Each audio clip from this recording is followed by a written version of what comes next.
सोचा जिस तरह से टी20 टीम से शुभमन गिल को बाहर कर दिया गया, उनकी उपकप्तानी छीन ली गई, कुछ उसी प्रकार से अब आने वाले टाइम में आपको वनडे फॉर्मेट में भी ऐसा ही दिखाई देने को मिले और जो उपकप्तान है इस वक्त वो आपको आने वाले टाइम में टीम से बाहर होते हुए नजर आए, तो इसे आप क्या कहोगे? भारत और न्यूजीलैंड के बीच में जो वनडे सीरीज होने वाली है उसमें कई खिलाड़ी ऐसे हो सकते हैं जिनके करियर अब आने वाले टाइम में डिसाइड होने वाला है। इस सीरीज में जो भी खिलाड़ी खेलेगा उस खिलाड़ी के लिए इस सीरीज महत्वपूर्ण रहने वाले, क्योंकि 2027 के वर्ल्ड कप के लिहाज से इस वक्त जो टीम बनने वाली है उन खिलाड़ियों के लिए बहुत महत्वपूर्ण है, क्योंकि यही खिलाड़ी आने वाले टाइम में 2027 वर्ल्ड कप के टीम का जो स्कीम ऑफ थिंग्स है उसमें शामिल होने वाले हैं। तो आप कुछ ऐसे खिलाड़ी है जिसमें आपको हार्दिक पांड्या ले लीजिए, जसप्रीत बुमराह ले लीजिए, उसके बाद आप ऋषभ पंत की बात करो। ऋषभ पंत की बात करना यहाँ पे बहुत जरूरी है, क्योंकि इस खिलाड़ी के लिए ये डू और डाई सीरीज होने वाली है। अगर इसमें इनको मौका नहीं मिला तो फिर आने वाले टाइम में इनको बहुत मुश्किल हो जाएगी। फिर नंबर बात करें हम मोहम्मद शामी की, मोहम्मद शामी की भी वापसी हो सकती है, जहां पर इन्होंने सैयद मुश्ताक अली ट्रॉफी में बात करो, विजय हजारे ट्रॉफी में बात करो, जबरदस्त इन्होंने परफॉर्मेंस किया है।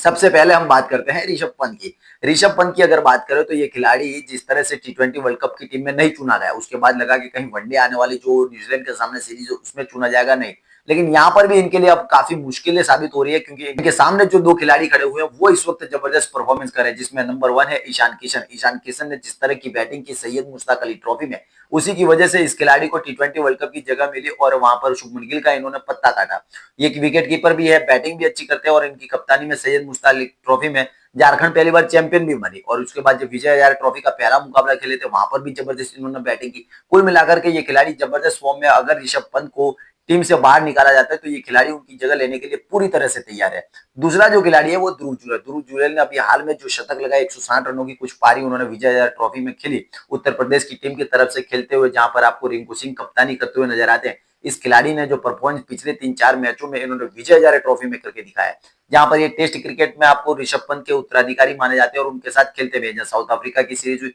दोनों खिलाड़ी प्लेइंग 11 में आपको खेलते हुए दिखाई दिए। और अब जाकर के ये वनडे पर भी आपको कब्जा जमाते हुए नजर आ सकते हैं, जहां पर ऋषभ पंत का फॉर्म इतना खराब है इस वक्त के आप पूछे मत। पहले वनडे सीरीज जो हुई थी साउथ अफ्रीका के सामने, उसमें उनको जगह मिली थी, एज ए उप कप्तान उनको जगह मिली थी, लेकिन तीनों ही मुकाबले में इनको बाहर रखा गया। अब जाकर जहां वनडे सीरीज वापस, जहां सीरीज अय्यर की शायद हो सकती है कि वहां पे चोट के बाद वापसी हो सकती है, शुभमन गिल एंट्री ले रहे हैं, ऋतुराज गायकवाड़ हाजिर है, आपके पास यशस्वी जायसवाल है। इनके बावजूद भी अगर इस खिलाड़ी को आप अगर बाहर रखते हो तो ये बहुत बड़ी बात होने वाली है, क्योंकि जहाँ उप कप्तान था यह खिलाड़ी, अचानक से उसको हटा करके आप उप कप्तानी से हटा करके टीम से बाहर कर देते हो और किसी और एक ऐसे प्लेयर को लाते हो जो इस वक्त फॉर्म में है। दोनों ही खिलाड़ी जो ध्रुव जुरैल हो और ईशान किशन फॉर्म में है, लेकिन ऋषभ पंत का फॉर्म अच्छा नहीं। इसकी वजह से हो सकता है कि सिलेक्टर्स आगे की सोचे और इनको सिर्फ टेस्ट में रखा रखे, और टी20 से तो शायद इनका अब हिसाब चुकता हो गया कि वहां पर नहीं खेल पाएंगे, बहुत टाइम लगेगा इनको आने में, लेकिन वनडे में भी अब जाकर के कहीं इनका खेल जो है वो समाप्ति की ओर लग रहा है। तो क्या ऋषभ पंत को मौका मिलेगा या नहीं वो तो देखने वाली बात होगी, लेकिन दूसरे दो और खिलाड़ी जिसमें जसप्रीत बुमराह और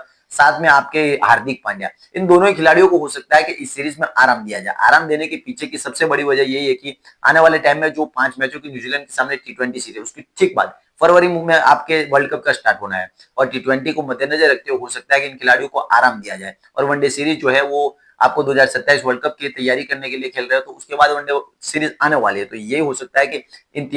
दोनों ही खिलाड़ियों को वनडे सीरीज में आराम दिया जाए, और जो टी20 सीरीज है उसमें तो उनका नाम है, तो ये दोनों खिलाड़ी वहां पे वनडे वर्ल्ड जो टी20 वर्ल्ड कप होने वाला है उसकी तैयारी आपको करते हुए दिखाई दे सकते हैं। और तो कुल मिलाकर के ये जो वनडे सीरीज होने वाली है 2027 के वर्ल्ड कप के लिहाज से बहुत जरूरी है सभी खिलाड़ियों के लिए, और जो भी खिलाड़ी इस टीम में आएगा,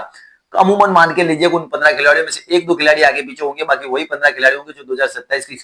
थिंग्स में है, जहां पर आपको श्रेयस अय्यर की वापसी दिखाई दे सकती है, तो मोहम्मद शामी की भी वापसी यहाँ पर दिखाई दे सकती है, क्योंकि मोहम्मद शामी ने पिछले कई टाइम से टीम इंडिया के लिए खेला नहीं है, लेकिन उन्होंने सैयद मुश्ताक अली ट्रॉफी में अच्छी परफॉर्मेंस दी, रणजी ट्रॉफी में अच्छी परफॉर्मेंस दी, और अब जाकर जो ये विजय हजारे ट्रॉफी है उसमें भी एक से बढ़कर के कोई विकेट ले रहे हैं। तो अगर जसप्रीत बुमराह नहीं खेलते तो जसप्रीत बुमराह की जगह पर हो सकता है कि इनको चांस मिले। वहां पर आपके पास प्रसिद्ध कृष्णा है, मोहम्मद सिराज है, अर्शदीप है, ये सारे खिलाड़ी है, लेकिन उसके बावजूद भी अगर एक एक्सपीरियंस के तौर पे जाओगे तो आप मोहम्मद सिराज के साथ में इनको ले सकते हो, क्योंकि जसप्रीत बुमराह अगर नहीं खेले तो इनको एक चांस दिया जा सकता है, बहुत टाइम के बाद इनकी वापसी हो सकती है। और कुल मिलाकर के अगर देखा जाए तो इस वनडे सीरीज में ऋषभ पंत के लिए खतरे की घंटी, अगर इस सीरीज में उनका नाम नहीं आता है तो हो सकता है कि आने वाले टाइम में इनकी जगह है जो वनडे टीम में है वो खतरे की घंटी साबित हो सकती है। जैसे टी20 से ये बाहर हो चुके हैं, स्कीम ऑफ थिंग्स में है ही नहीं है, इस वक्त टी20 में इनकी जगह पर आपको खेलते हुए दिखाई देते हैं ईशान किशन और साथ में संजू सैमसन। कुछ इसी प्रकार से यहाँ पर ध्रुव जुरैल और ईशान किशन इनकी जगह लेने के लिए पूरी तरह से तैयार है, जहां पर ये इनका फॉर्म चल नहीं रहा है। तो कुल मिलाकर के अगर बात करें तो ये वनडे सीरीज पूरी टीम इंडिया के लिए महत्वपूर्ण है, तो साथ में कई खिलाड़ियों का जो करियर है वो भी निर्धारित करने वाली है 2027 के वर्ल्ड कप के लिहाज से। कौन होगा कप्तान, कौन होगा वाइस कप्तान, क्योंकि बहुत सारी खिचड़ी पक चुकी है। आने वाले टाइम में जो भी अपडेट रहेगी आपके लिए हम लेकर के आते रहेंगे। और आपसे एक निवेदन है कि आप चैनल को लाइक, शेयर और सब्सक्राइब जरूर किया करें, क्योंकि जैसे ही आपके लिए एक से बढ़कर के ऐसी न्यूज आती रहेगी आपके लिए हम लाते रहेंगे।